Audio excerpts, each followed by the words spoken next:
अस्सलाम वालेकुम। कल हम लोगों ने जो टॉपिक डिस्कस किया था उसमें हमने लास्ट में कैसे डिस्कस किया था कि उसका इफ़ेक्ट क्या कंप्यूटर पे, और फिर हमने डिस्कस किया था कंप्यूटर को फास्ट प्रोसेसिंग के लिए डिवाइस कंट्रोलर्स की ज़रूरत होती है, उसमें मेमोरी बफर्स होते हैं। और उसके बाद हमने ये बात की थी कि device controller copy and paste का काम करता है, डिवाइस को कंट्रोल करता है और उसके बाद इंटरप्ट सिग्नल जनरेट करता है। तो आज हम डिस्कस करेंगे कि बेसिकली इंटरप्ट्स क्या चीज़ है।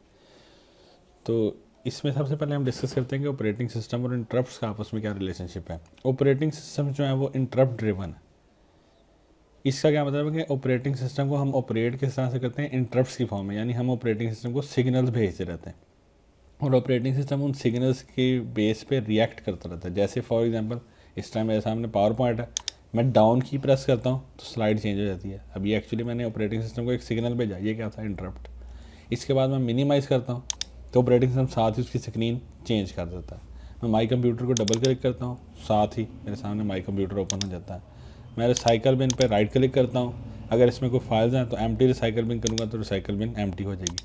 तो ऑपरेटिंग सिस्टम सारे का सारा इंटरप्ट ड्रिवन है। हम इंटरप्ट जनरेट करते जाते हैं और ऑपरेटिंग सिस्टम उन इंटरप्ट्स को रिजॉल्व करता जाता है। नोट करने की बात यह है कि इंटरप्ट एक सिग्नल है, वो सिग्नल हार्डवेयर भी जनरेट कर सकता है और सॉफ्टवेयर भी जनरेट कर सकता है। ऐसा सिग्नल जो सॉफ्टवेयर जनरेट करेगा उसको हम ट्रैप कहेंगे, और ट्रैप कोई एरर भी हो सकता है और यूज़र रिक्वेस्ट भी हो सकती है। जैसे फॉर एग्जांपल मैं यहाँ पर फाइल में जाता हूँ और मैं इसको कहता हूँ प्रिंट, और प्रिंट का बटन प्रेस कर देता हूँ। अब एक्चुअली मैंने क्या किया, अपनी नॉर्मल वर्किंग से हट के एक स्पेशल रिक्वेस्ट की ऑपरेटिंग सिस्टम को कि इस फाइल का प्रिंट आउट मुझे चाहिए। तो ऑपरेटिंग सिस्टम क्या करेगा, कुछ टाइम के लिए इस फाइल को यहाँ पर रोकेगा, साथ ही इसकी कमांड सेंड करेगा और फिर वापस हम इस फाइल पर आ जाएंगे। तो ये यूज़र रिक्वेस्ट है। इसी तरह किसी भी किस्म का कोई एरर जनरेट होता है, जैसे फॉर एग्जांपल मैं यहाँ पर वर्ड फाइल क्रिएट करता हूँ, इसमें कोई मैं टेक्स्ट राइट अप करता हूँ और इसको सेव कर देता हूँ, फिर इसको मिनिमाइज़ करता हूँ और साथ ही मैं यहाँ पर डिलीट का बटन प्रेस करता हूँ, तो ये एक इंटरप्ट जनरेट हुई। अब यहाँ पर दो ऑप्शन हैं, एक येस और नो की। इन दोनों में से मैं किसी को भी अडॉप्ट कर सकता हूँ। मैं अगर येस करता हूँ, अब फिर एक और इंटरप्ट जनरेट हुई कि ये फाइल तो ओपन है, ये डिलीट नहीं हो सकती। तो ऑपरेटिंग सिस्टम मुझे ये मैसेज शो कर देता है कि ये फाइल इन यूज़ है। अब फॉर एग्जांपल मैं इसको क्लोज कर देता हूँ और यहाँ से ट्राई अगेन करता हूँ। अब ऑपरेटिंग सिस्टम को एक और सिग्नल मिलता है कि पहले चेक करो ये फाइल ओपन है या नहीं। तो उससे आंसर मिलता है कि ये फाइल ओपन नहीं, लिहाजा वो इस फाइल को डिलीट कर देता है और साइकिल बिन में भेज देता है। तो ये बेसिकली इंटरप्ट आर्किटेक्चर है, इस तरह से इंटरप्ट काम करती है। तो ऑपरेटिंग सिस्टम में चाहे हम फाइल कॉपी करें, चाहे किसी चीज़ को मिनिमाइज़ करें, रीनेम करें, हर चीज़ बेसिकली क्या, इंटरप्ट है। तो जब भी इंटरप्ट जनरेट होती हैं ऑपरेटिंग सिस्टम का इंटरप्ट आर्किटेक्चर वर्किंग में आता है। आई रिपीट कि जब भी इंटरप्ट जनरेट होती हैं ऑपरेटिंग सिस्टम का इंटरप्ट आर्किटेक्चर वर्किंग करता है। और इंटरप्ट आर्किटेक्चर क्या करता है, सबसे पहले ये फाइंड आउट करता है कि इंटरप्ट की टाइप क्या है। ऑपरेटिंग सिस्टम में लाखों टाइप के इंटरप्ट्स हैं, मिनिमाइज़, क्लोज, मैक्सिमाइज़, उसके बाद background change, copy paste, rename, delete.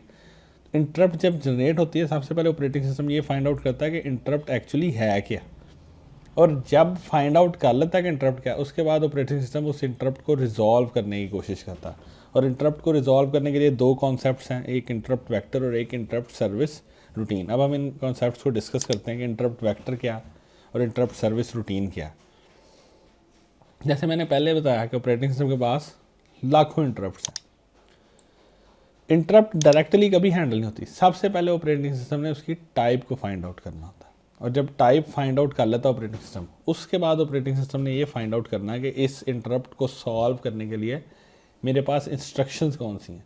हमने जैसे पहले जिक्र किया कि ऑपरेटिंग सिस्टम जो भी है सारे का सारा सॉफ्टवेयर है, उसमें सेट ऑफ इंस्ट्रक्शंस ही। जब कोई एरर या स्पेशल यूज़र रिक्वेस्ट जनरेट होगी तो ऑपरेटिंग सिस्टम सारी की सारी इंस्ट्रक्शंस उस पर एलोकेट नहीं कर सकता। ऑपरेटिंग सिस्टम ने पहले डिसाइड करना है कि ये इंटरप्ट की टाइप कौन सी है, उसके बाद ये फाइंड आउट करना है कि इस इंटरप्ट को रिजॉल्व करने के लिए मेरे पास कौन सी ऐसी 10, 15, 20 या 40 या 1000 इंस्ट्रक्शंस हैं जिनको मैं फॉलो करूँगा तो ये इंटरप्ट रिजॉल्व हो जाएगी। तो सेट ऑफ इंस्ट्रक्शंस या ऐसा कोड जो किसी भी इंटरप्ट को रिजॉल्व करता है उसको हम कहते हैं इंटरप्ट सर्विस रूटीन या ISR। इंटरप्ट सर्विस रूटीन क्या है, separate segment of code that determine what action should be taken for each type of interrupt. यानी आपके पास सेपरेट सेगमेंट ऑफ कोड है जो कि ये एक्शन परफॉर्म करता है किसी भी इंटरप्ट को रिजॉल्व करने के लिए। अब ये कोड जो है ये सेपरेट फाइल में भी हो सकता है, सेपरेट जगह पर भी पड़ा हो सकता है। तो ऑपरेटिंग सिस्टम को इस कोड का एड्रेस चाहिए या इसका फाइल नेम चाहिए। अब वो फाइल नेम या एड्रेस इसको कहाँ से मिलेगा? इंटरप्ट वेक्टर से। तो हम इसको दोबारा रिपीट करते हैं। इंटरप्ट को रिजॉल्व करने से पहले ऑपरेटिंग सिस्टम इसकी टाइप को फाइंड आउट करता है, फिर ऑपरेटिंग सिस्टम इंटरप्ट वेक्टर को यूज़ करता है। इंटरप्ट वेक्टर में बेसिकली क्या चीज़ें हैं? जितनी भी इंटरप्ट्स हैं उनको रिजॉल्व करने के लिए जो कोड हैं उनके एड्रेसेस हैं, वो एड्रेसेस सेपरेट फाइल नेम की फॉर्म में हों, वो एड्रेसेस सेपरेट लाइन नंबर की फॉर्म में हों, वो एड्रेसेस सारे के सारे इंटरप्ट वेक्टर में पड़े हैं। तो ऑपरेटिंग सिस्टम इंटरप्ट वेक्टर से उस इंटरप्ट को सॉल्व करने के लिए कोड को फाइंड आउट करता है और उसके बाद इंटरप्ट सर्विस रूटीन को एग्जीक्यूट कर देता है। हम डिटेल में देखते हैं। जैसे आप फर्स्ट लाइन देखिए तो इसमें लिखा है कि जब इंटरप्ट अकर करेगी ऑपरेटिंग सिस्टम इंटरप्ट की टाइप फाइंड आउट करेगा। उसके बाद इंटरप्ट आर्किटेक्चर क्या करेगा? Save the address of interrupted instruction, यानी जिस जगह पर इंटरप्ट जनरेट हुई उसका एड्रेस भी सेव रखेगा। जैसे फॉर एग्जांपल मैं इस टाइम स्लाइड नंबर 18 पर हूँ, मैं इसको मिनिमाइज़ करता हूँ तो ये एक इंटरप्ट जनरेट होगी। मैंने अपनी दूसरी वर्किंग शुरू कर दी, मैंने ड्राइव्स को ब्राउज करना शुरू कर दिया, मैंने रिफ्रेश करना शुरू कर दिया, लेकिन जैसे ही मैं दोबारा वापस आता हूँ तो मेरे सामने फिर स्लाइड नंबर 18 ही है। इसका मतलब ये है कि इंटरप्ट आर्किटेक्चर ने जब इंटरप्ट जनरेट होगी तो इसका स्लाइड नंबर या इसका एड्रेस स्टोर कर लिया अपने पास, ताकि जब मैं दोबारा इसको रिज्यूम करूँ तो ये मुझे यहीं से मिले। तो जब इंटरप्ट हैंडल हो जाएगी, एग्जीक्यूशन दोबारा कहाँ से स्टार्ट होगी? जहाँ से इंटरप्ट अकर की थी। ये आप देखिए, जैसे मैंने पहले डिस्कस किया कि जब टाइप फाइंड आउट कर लेते हैं तो ऑपरेटिंग सिस्टम इंटरप्ट वेक्टर के पास जाता है। इंटरप्ट वेक्टर से क्या फाइंड आउट करता है? उस इंटरप्ट को सॉल्व करने के लिए इंटरप्ट सर्विस रूटीन का एड्रेस फाइंड आउट करता है, फिर उस इंटरप्ट सर्विस रूटीन पे जाता है और उस इंटरप्ट सर्विस रूटीन को एग्जीक्यूट करता है और उसके बाद वापस उसी जगह पर आ जाता है जहाँ पर इंटरप्ट जनरेट हुई थी। अब इसकी डायग्राम से हम इसको समझ लेते हैं। ये हमारे पास एक नॉर्मल प्रोग्राम है जिसमें 7 इंस्ट्रक्शन है। लेट्स सपोज थर्ड इंस्ट्रक्शन पे इंटरप्ट जनरेट हुई, तो यहाँ पर ऑपरेटिंग सिस्टम क्या करेगा? सबसे पहले इंटरप्ट की टाइप फाइंड आउट करेगा, फिर इंटरप्ट वेक्टर के पास जाएगा।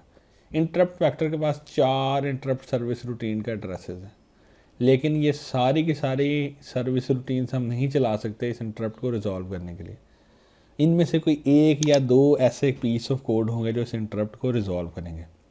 तो ऑपरेटिंग सिस्टम ने let's suppose interrupt service routine 2 जो है वो इस स्पेसिफिक इंटरप्ट का सलूशन है। तो ऑपरेटिंग सिस्टम क्या करेगा? उसका एड्रेस फाइंड आउट करेगा, उसके बाद जंप करेगा उस इंटरप्ट सर्विस रूटीन कोड पे और ISR2 में जितनी भी इंस्ट्रक्शंस होंगी उनको बारी बारी एग्जीक्यूट करेगा। और जब इंटरप्ट सर्विस रूटीन की सारी इंस्ट्रक्शंस एग्जीक्यूट हो जाएंगी उसके बाद वापस रिटर्न किधर करेगा? इंस्ट्रक्शन नंबर 4 पे। यहाँ पर ऐसी भी पॉसिबिलिटी है कि जब आप एक इंटरप्ट सर्विस रूटीन चलाएँ उसमें किसी इंस्ट्रक्शन या लेट्स सपोज इंस्ट्रक्शन 3 पे फिर इंटरप्ट आ सकती है, फिर दोबारा ऑपरेटिंग सिस्टम इंटरप्ट वेक्टर के पास जाएगा, फिर उसको रिजॉल्व करेगा और फिर इस तरह से ये प्रोसेस चलता जाएगा। जैसे फॉर एग्जांपल ये मेरे पास पावर पॉइंट है, मैं इसकी स्लाइड नंबर 19 पर हूँ। मैंने एक इंटरप्ट जनरेट की, ऑपरेटिंग सिस्टम ने टाइप फाइंड आउट की कि मैंने प्रिंट आउट की रिक्वेस्ट की, साथ ही ऑपरेटिंग सिस्टम ने इंटरप्ट वेक्टर से इसका एड्रेस ढूंढा और मेरे सामने ये इंटरफेस ले आया। अब मैं यहाँ पर for example header and footer को क्लिक करता हूँ, एक और इंटरप्ट जनरेट होगी। अब ऑपरेटिंग सिस्टम ने प्रीवियस इंस्ट्रक्शन को वहीं स्टॉप किया और नेक्स्ट इंटरप्ट सर्विस रूटीन पे चला गया। अब यहाँ पर जब मैं सब कुछ सेटिंग करके वापस आया तो फर्स्ट पे, और जैसे ही मैं प्रिंट का बटन प्रेस कर दूंगा तो ये इनिशियल इंस्ट्रक्शन पे या इनिशियल फाइल पे वापस आ जाएगा। तो ये बेसिकली इंटरप्ट आर्किटेक्चर की वर्किंग है। तो ये इंटरप्ट टाइमलाइन आप देख लें, एक जगह पर CPU है, CPU की 2 स्टेट हो सकती हैं, या तो CPU इंटरप्ट को प्रोसेस कर रहा है या यूज़र के प्रोसेस को एग्जीक्यूट कर रहा है। इस तरह इनपुट एंड आउटपुट डिवाइसेस या तो आइडल हो सकती हैं या डाटा ट्रांसफ़र कर सकती हैं। तो इस टाइमलाइन में क्या डिस्कस हो रहा कि ये लाइन हमें शो कर रही है कि CPU अपनी नॉर्मल प्रोसेस की एग्जीक्यूशन कर रहा है, और ये लाइन हमें शो कर रही है कि इनिशियली IO डिवाइस आइडल थी, साथ ही ये रिक्वेस्ट जनरेट हुई तो IO डिवाइस ने ट्रांसमिशन शुरू कर दिया। अब आप मेरी बात को रिकॉल करें तो मैंने कहा था कि जो हमारे मॉडर्न ऑपरेटिंग सिस्टम है उसमें सीपीयू अपना काम कर सकता है और डिवाइस कंट्रोलर की वजह से डिवाइसेस अपना काम कर सकती हैं सेपरेटली। तो ये दोनों प्रोसेस पैरेलल चल रहे हैं। जैसे ही ट्रांसफ़र कंप्लीट हुआ, डिवाइस कंट्रोलर ने एक सिग्नल जनरेट किया। ये सिग्नल उसने किसको भेजा? सीपीयू को। और सीपीयू को जैसे ही इंटरप्ट सिग्नल मिला, सीपीयू ने अपनी प्रोसेसिंग छोड़ी, इंटरप्ट को हैंडल किया और उसके बाद वापस अपनी नॉर्मल प्रोसेसिंग पे आ गया। तो इस टाइमलाइन को आप इस तरह से अंडरस्टैंड कर सकते हैं। नेक्स्ट हमारे पास आता है इनपुट एंड आउटपुट स्ट्रक्चर। इसमें दो चीज़ें हम डिस्कस करते हैं। एक बात जो फर्स्ट पैराग्राफ में है वो ये है कि प्रीवियस सिस्टम्स में कैसा होता था। प्रीवियस सिस्टम्स में ऐसा था कि इनपुट एंड आउटपुट को भी प्रोसेसर कंट्रोल करता था। आप कोई प्रोसेसिंग कर रहे हैं, आपको इनपुट एंड आउटपुट करने की ज़रूरत पेश आई तो सीपीयू ने प्रोसेसिंग छोड़ दी, इनपुट एंड आउटपुट परफॉर्म करने लग गया। और जैसे ही इनपुट एंड आउटपुट परफॉर्म हुई उसके बाद सीपीयू ने अपनी नॉर्मल वर्किंग स्टार्ट की। इसको हम कहते हैं wait loop. Modern operating system में क्या है कि आप जैसे ही फाइल्स को कॉपी करना शुरू कर दें, सीपीयू इंस्ट्रक्शन भेजता है डिवाइस कंट्रोलर को कि वो उन चीज़ों को डील करता है और साथ ही सीपीयू अपनी वर्किंग को कंटिन्यू रखता है। इसमें एक कॉन्सेप्ट आता है system call. System call basically क्या चीज़ है? सिस्टम कॉल भी एक टाइप की इंटरप्ट्स हैं या सिग्नल्स हैं जो हम ऑपरेटिंग सिस्टम को प्रोवाइड करते हैं। जैसे फॉर एग्जांपल मैं कंट्रोल पी प्रेस करता हूँ तो ये इंटरप्ट भी है, लेकिन ये सिस्टम कॉल भी। बाजू का हार्डवेयर डिवाइसेस भी सिस्टम कॉल जनरेट करती हैं। जैसे फॉर एग्जांपल प्रिंटर पे आप फाइल्स प्रिंट कर रहे हैं, तो जब आप प्रिंटर पे फाइल्स प्रिंट कर रहे हैं तो जो सिग्नल आपके लैपटॉप या कंप्यूटर से जा रहे हैं वो आउटपुट है और जो प्रिंटर को मिल रहे हैं वो इनपुट है। तो ये भी एक किस्म का इनपुट एंड आउटपुट प्रोसेस ही। तो जब आप ये परफॉर्म कर रहे हैं तो कभी भी सारी की सारी फाइल्स एकदम नहीं प्रिंटर पे ट्रांसफ़र हो जाती, पेज बाय पेज ट्रांसफ़र होती हैं, टर्न बाय टर्न ट्रांसफ़र होती हैं। तो अगर आप कोई दूसरी कमांड दे देंगे प्रिंट आउट के लिए तो आपको वेट करना पड़ेगा। क्यों? क्योंकि उधर से प्रिंटर सिस्टम कॉल इशू करेगा कि वेट करना चाहिए अभी इनपुट एंड आउटपुट कंप्लीशन के लिए। डिवाइस स्टेटस टेबल क्या? हमारे पास डिफरेंट डिवाइसेस हैं, एक प्रिंटर हो सकता है, 10 प्रिंटर्स हो सकते हैं। तो ऑपरेटिंग सिस्टम को ये कैसे पता चलेगा कि कोई डिवाइस फ्री है या बिजी है? उसको डिवाइस स्टेटस टेबल से पता चलेगा। जब एक डिवाइस को हम कोई कमांड इशू कर देंगे और वो कोई अपना फंक्शन परफॉर्म कर रही होगी तो उसके डिवाइस स्टेटस टेबल में आ जाएगा कि ये डिवाइस अभी बिजी है, और इसको हम कहते हैं स्टेट। जैसे आपके पास प्रिंटर है, प्रिंटर को आपने को फाइल प्रिंट आउट के लिए दी है तो उसके स्टेटस टेबल में स्टेट हो जाएगी बिजी। जैसे ही वो प्रिंटर अपना काम फिनिश कर लेगा, ख़त्म कर लेगा, उसका स्टेटस चेंज हो जाएगा अवेलेबल में। तो इसको हम डिवाइस स्टेटस टेबल कह देते हैं। ये स्टोरेज के कुछ यूनिट्स हैं, किलोबाइट, मेगाबाइट, ये आपको कहीं हेल्प आउट कर सकते हैं। स्टोरेज स्ट्रक्चर क्या चीज़ है?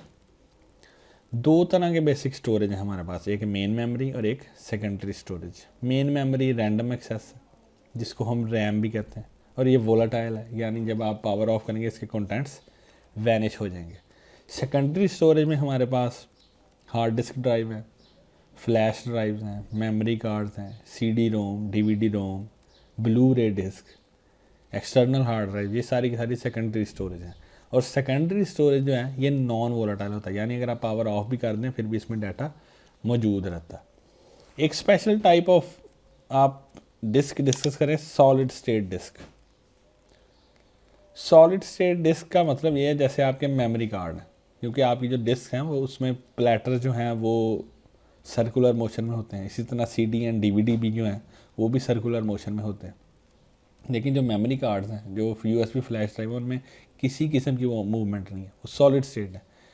तो इस मूवमेंट ना होने की वजह से वो फास्टर है as compare to hard disk और नॉन वोलाटाइल भी। इसलिए सॉलिड स्टेट ड्राइव कंपैरेटिवली ज़्यादा costly as compare to hard disk. अगर आप एक 1 TB की हार्ड ड्राइव परचेज़ करते हैं तो वो हो सकता है आपको 5 या 6 हज़ार की मिले, लेकिन अगर आप 5 to 6,000 की solid state drive find out करते हैं M-SATA कार्ड, तो वो आपको राउंड अबाउट 5-6,000 में 250 GB से लेकर 320 GB तक मिलेगा। अब स्टोरेज हायरार्की है, हिरार्की आप कहते हैं लेवल्स को। तो स्टोरेज हिरार्की में हमारे पास डिफरेंट स्टोरेज हैं, उसमें प्राइमरी स्टोरेज भी आ जाते हैं, सेकेंडरी स्टोरेज भी आ जाते हैं। लेकिन हिरार्की को हम 4 वेज से ऑर्गेनाइज करते हैं, स्पीड के अकॉर्डिंग, कॉस्ट के अकॉर्डिंग, स्टोरेज कैपेसिटी के अकॉर्डिंग और वोलाटिलिटी के अकॉर्डिंग। अब स्टोरेज हिरार्की को हम देखते हैं। आपका सबसे फर्स्ट लेवल जो है वो रजिस्टर है, then cache, then main memory, then solid state, then hard disk, then optical and then magnetic tape. अगर आप टॉप स्टोरेज को देखें तो जो सबसे ऊपर स्टोरेज है रजिस्टर, ये सबसे फास्ट है, सबसे लेस कैपेसिटी और वोलाटाइल। और अगर आप सबसे बॉटम पे जाएं तो इसकी कैपेसिटी सबसे ज़्यादा, नॉन वोलाटाइल है और लेस कॉस्टली। तो यहाँ पर भी आप रिफ्लेक्शन देख सकते हैं कि सॉलिड स्टेट डिस्क आपको हार्ड डिस्क से ज़्यादा कॉस्टली मिल रही है। क्यों? क्योंकि एक तो इसकी स्पीड ज़्यादा और दूसरा इसकी परफॉर्मेंस बेटर है, लेकिन इसकी capacity as compare to traditional hard disk हमेशा कम होगी। यहाँ पर एक नया, अब आपको रजिस्टर का पता है, मेन मेमोरी का पता है, सॉलिड स्टेट डिस्क का पता है, हार्ड डिस्क, ऑप्टिकल डिस्क, इन सब चीज़ों का पता है। लेकिन यहाँ पर हमें एक नया कॉन्सेप्ट आ गया, कैशे। कैशे, डिस्क कैशे तो हमने पढ़ा था, लेकिन ये सिंपल कैशे, ये कैशे क्या चीज़ है? कैशिंग एक प्रोसेस है। कैशिंग का मतलब क्या होता है कि आप अपनी इंफॉर्मेशन को किसी फास्टर स्टोरेज में कॉपी करो। जैसे हमने प्रीवियस स्लाइड में डिस्कस किया कि सीपीयू जो है, यानी हार्ड डिस्क जो है, वो डाटा डिस्क कैशे में कॉपी करती है और रैम डाटा डिस्क कैशे से गेट करती है, क्योंकि उसे फास्ट मिलता है। तो ये प्रोसेस कैशिंग है। इसी तरह डिस्क कैशे से डाटा रैम में कॉपी होता है, सीपीयू डाटा रैम से कॉपी करता है। तो ये प्रोसेस भी क्या, कैशिंग है। इसी को हमने एक एक्सटर्नल लेवल पे ले गए, इसको मज़ीद हमने एक्सटेंड कर दिया, तो वो प्रोसेस क्या बन गया, कैशिंग।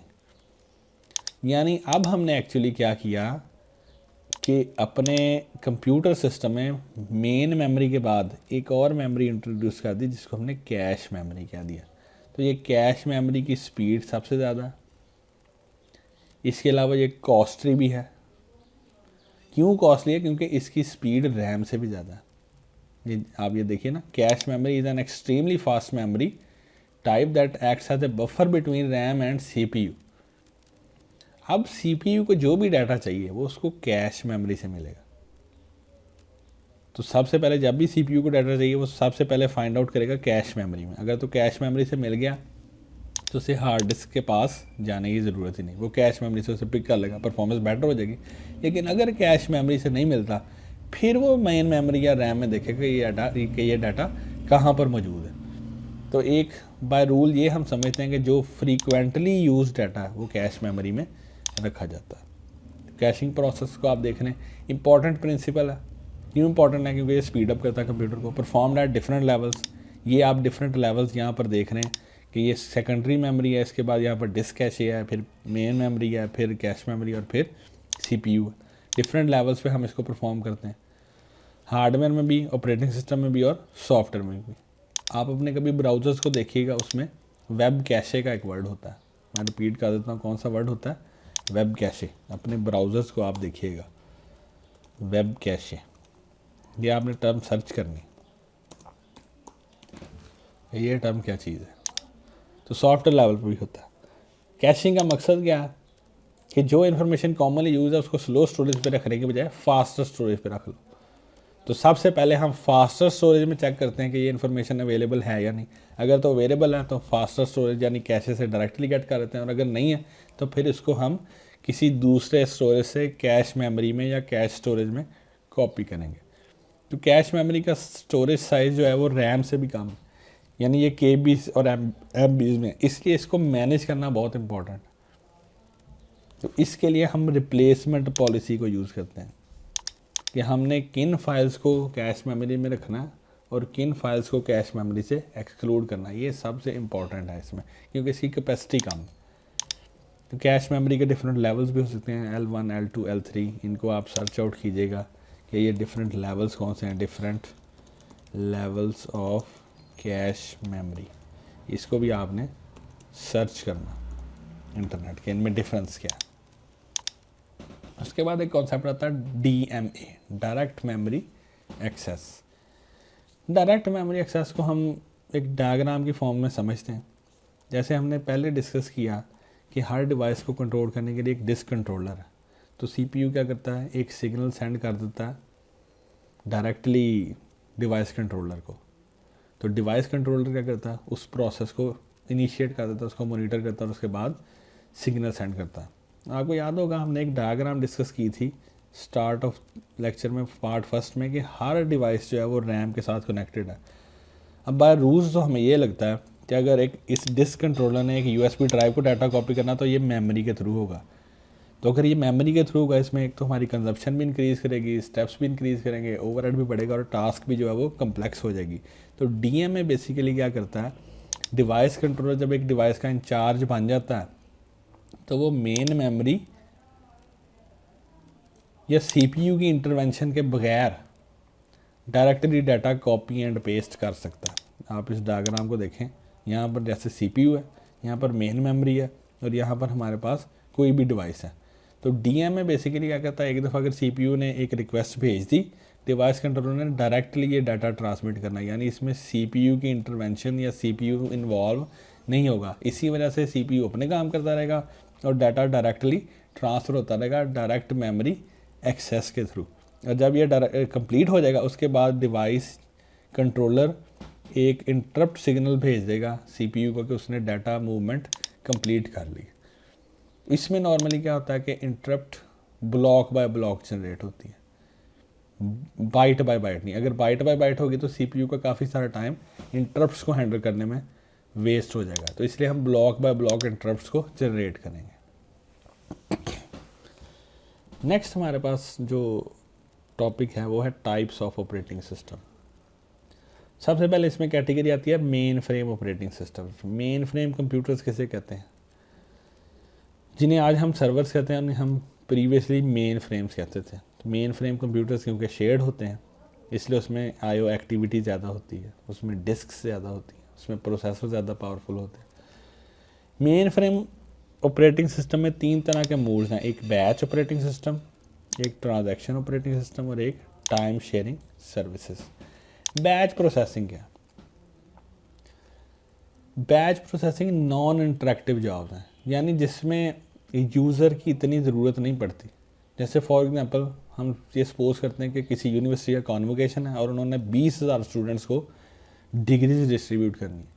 तो एक्चुअली क्या होगा, वो कोई सॉफ्टवेयर डेवलप करेंगे, उसमें सारे स्टूडेंट्स की डिटेल दे देंगे और उस सॉफ्टवेयर पे एक कमांड रन कर देंगे कि ये सारे स्टूडेंट्स की डिग्रीज को प्रिंट करता रहे।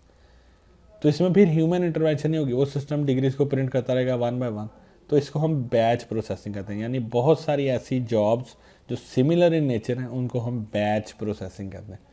जैसे ये आप ये देखते नहीं, मेडिसिन जो आती हैं उनके ऊपर बैच लिखा होता है, यानी बहुत सारी ऐसी मेडिसिन जो एक टाइम में प्रिपेयर की गई, वो बैच प्रोसेसिंग होती है।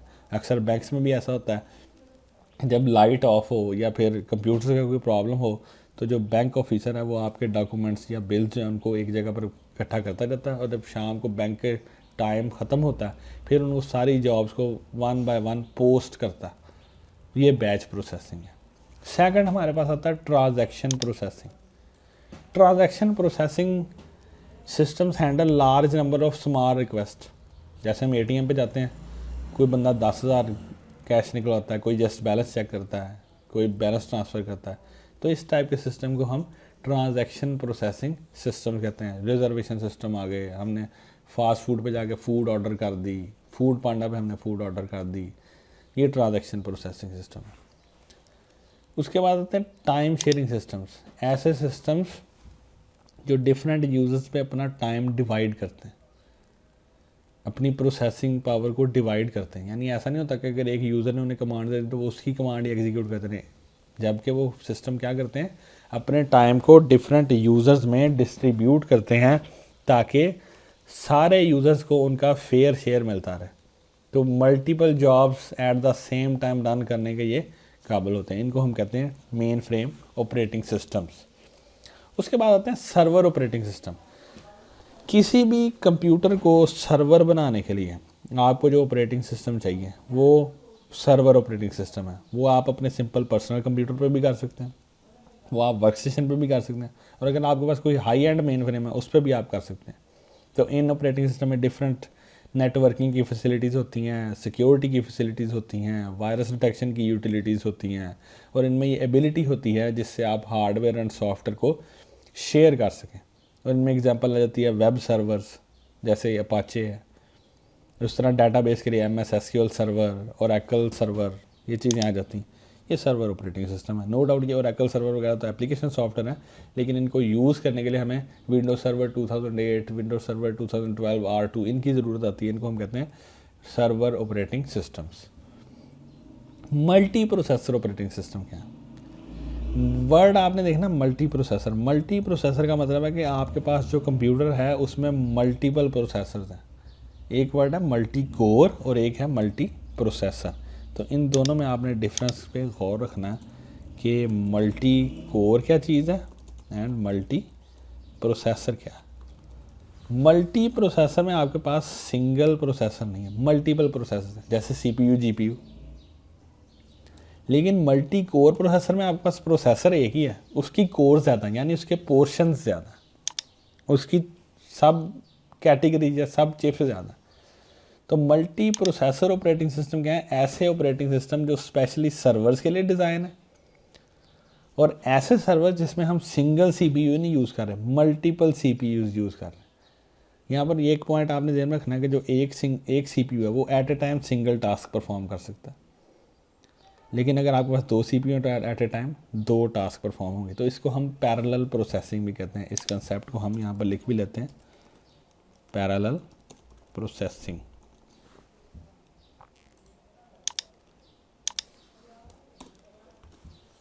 तो पैरेलल प्रोसेसिंग का मतलब है कि executing more than one jobs simultaneously at a single time, ये पैरेलल प्रोसेसिंग है। PC ऑपरेटिंग सिस्टम क्या है? जो हम अपने पर्सनल कंप्यूटर्स पे यूज़ करते हैं। मोबाइल में एंड्रॉयड को आप PC ऑपरेटिंग सिस्टम कह सकते हैं, विंडोज़ को आप PC ऑपरेटिंग सिस्टम कह सकते हैं, Windows 7।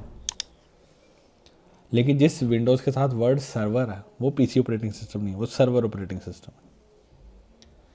Real time system, real time operating system. Real time किसे कहते हैं?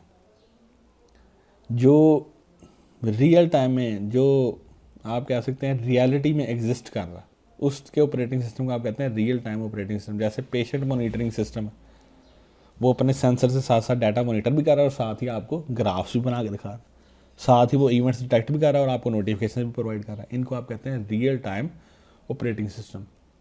इसी तरह गाड़ियों में जो ऑटोमेटिक ब्रेकिंग सिस्टम है, गाड़ी साथ ही उसका जो सेंसर है अपनी फ्रंट जो गाड़ी है उससे डिस्टेंस फाइंड आउट करती है और ब्रेक्स को अप्लाई कर देती है, ये रियल टाइम ऑपरेटिंग सिस्टम है। इस तरह रोबोट्स में जो सिस्टम चल रहा है वो रियल टाइम ऑपरेटिंग सिस्टम है। इस तरह एयर ट्रैफिक को जो कंट्रोल कर रहा है, जो रडार्स हैं वो आपको एयरप्लेन, उनकी हाइट, उनकी स्पीड, उनकी लोकेशन, लॉन्गिट्यूड, लैटिट्यूड सब कुछ बता रहे हैं, वो सारे के सारे क्या हैं? रियल टाइम ऑपरेटिंग सिस्टम है। तो इनमें हार्ड रियल टाइम आ जाते हैं and soft real time operating system आ जाते हैं। ये आपने फाइंड आउट करने हैं इंटरनेट से कि hard real time operating system क्या है और soft real time operating system क्या है, इनका डिफरेंस फाइंड आउट करना।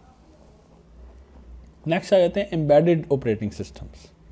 जैसे मैंने बताया था कि ऐसे ऑपरेटिंग सिस्टम जो एम्बेडेड कंप्यूटर्स में यूज़ हो, जैसे मोबाइल फ़ोन्स में, TV सेट्स में, ओवंस में, इन सारे ऑपरेटिंग सिस्टम को आप क्या कहेंगे? Embedded operating system. जैसे सिम्बियन मोबाइल्स से, आजकल हम बात करते हैं एंड्रॉयड मोबाइल्स की, इससे पहले जावा बेस्ड सिम्बियन मोबाइल से, तो वो सिम्बियन ऑपरेटिंग सिस्टम होता था, वो भी एम्बेडेड ऑपरेटिंग सिस्टम था। Distributed systems. Distributed systems basically क्या करते हैं?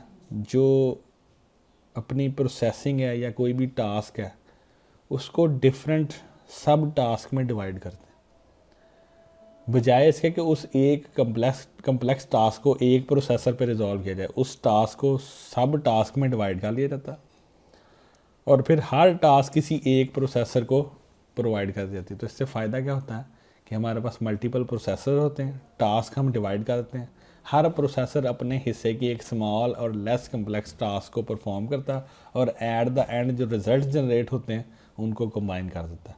तो डिस्ट्रीब्यूटेड सिस्टम को हम पैरेलल सिस्टम भी कह सकते हैं, जो कि अपनी प्रोसेसिंग को डिवाइड करते हैं। इसमें 2 कैटेगरीज आ जाती हैं, लूजली कपल्ड और टाइटली कपल्ड। अब लूजली कपल्ड सिस्टम में क्या, इससे पहले हम टाइटली कपल्ड पढ़ लेते हैं। टाइटली कपल्ड सिस्टम ऐसे हैं जिसमें प्रोसेसर एक ही मेमोरी और एक ही क्लॉक को शेयर कर रहा है। जैसे हमारे पास लैपटॉप है वर्क स्टेशन, उसमें एक CPU और एक GPU है, लेकिन रैम तो एक ही है ना। तो ऐसे सिस्टम को टाइटली कपल्ड कहते हैं, जिसमें मल्टीपल प्रोसेसर सेम लोकेशन पे पाए जा रहे हैं, सेम लोकेशन पे एग्जिस्ट कर रहे हैं, उनको हम कहते हैं टाइटली कपल्ड सिस्टम्स। और लूजली कपल्ड सिस्टम कौन से हैं, जिसमें प्रोसेसर किसी एक लोकेशन पे नहीं है। एक कंप्यूटर हमारे पास एक रूम में, एक दूसरे रूम में पड़ा हुआ, उसको हमने किसी नेटवर्क केबल के साथ कनेक्ट किया और हमारी जो टास्क है वो उन सिस्टम्स में डिवाइड हो रही। तो ये लूजली कपल्ड सिस्टम है। जैसे आपके पास इंटरनेट पे वेब सर्वर्स है ना, गूगल का कोई एक सर्वर नहीं है, हज़ारों सर्वर हैं, हर कंट्री में उसका सर्वर। ये सारे सर्वर आपस में हाई स्पीड कम्युनिकेशन लिंक के साथ कनेक्टेड हैं। तो ये टास्क जो इनको मिलती है, इसको ये डिवाइड करते हैं डिफरेंट सर्वर्स में, डिफरेंट लोकेशन में। तो ये लूजली कपल्ड पैरेलल सिस्टम है। लेकिन हमारे पास जो लैपटॉप है जिसमें GPU ग्राफिक कार्ड है, CPU है, वो मेमोरी सिंगल शेयर कर रहा है और सिंगल लोकेशन पे है, सिंगल क्लॉक को शेयर कर रहा है, उसको हम कहेंगे tightly coupled operating system. Advantages क्या हैं डिस्ट्रीब्यूटेड सिस्टम के, रिसोर्सेज शेयर हो रहे हैं, स्पीड कंप्यूटेशन स्पीड अप हो रही है, लोड बैलेंसिंग हो रही है, रिलायबल है, कोऑपरेशन है, इंक्रीज थ्रूपुट है। थ्रूपुट आप कहते हो number of task completed in a unit time. तो जब प्रोसेसर ज़्यादा है, अगर एक प्रोसेसर है तो एक टाइम पे एक टास्क परफॉर्म हो रही है, अगर दो प्रोसेसर हैं तो एक टाइम पे दो टास्क परफॉर्म हो रही है, तो ज़्यादा थ्रूपुट है। इकोनॉमिकल, अगर आप डिस्ट्रीब्यूटेड मेथड को यूज़ करते हैं तो आपको हर दफ़ा हर नई टास्क के लिए नया प्रोसेसर या हार्डवेयर परचेज़ करने की ज़रूरत नहीं, आप एग्जिस्टिंग को यूज़ कर सकते हैं। रिलायबिलिटी इंक्रीज़ करती है।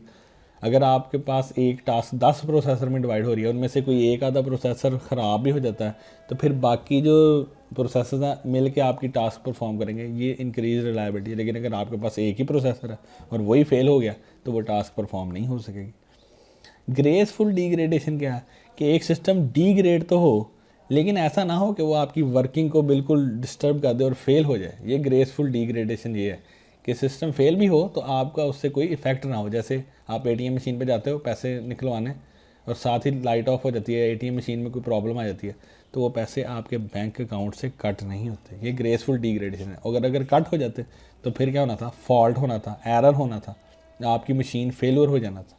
तो इसको हम ग्रेसफुल डिग्रेडेशन कहते हैं।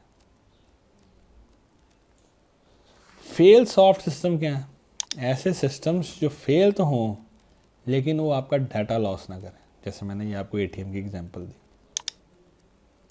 तो ये कुछ ऑपरेटिंग सिस्टम की टाइप्स थी। नेक्स्ट टाइम फिर हम कंप्यूटर सिस्टम आर्किटेक्चर और उसके बाद क्लस्टर्ड सिस्टम्स और ऑपरेटिंग सिस्टम स्ट्रक्चर, इन टाइप की चीज़ों को डिस्कस करेंगे। अभी के लिए इतना ही। Thank you.